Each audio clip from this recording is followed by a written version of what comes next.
एक ऐसे वक्त जबकि कोरोना के पेश नज़र लॉकडाउन पर शहर में पुलिस की जानिब से सख्ती बरती जा रही है और खिलाफ वर्जी करने वालों के साथ सख्ती से निपटा भी जा रहा है, वहीं हबीबनगर पुलिस स्टेशन हुदूद में बर्थडे पार्टी के नाम पर लॉकडाउन की धज्जियां उड़ाई गई।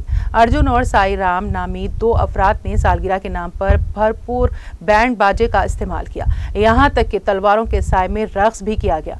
लेकिन हबीबनगर पुलिस को ऐसा लगता है कि लॉकडाउन के सन्नाटे में इस जश्न की आवाज़ सुनाई नहीं दी जो अतराफ एक नाव के माहौल में सूती आलूदगी फैला रहा था।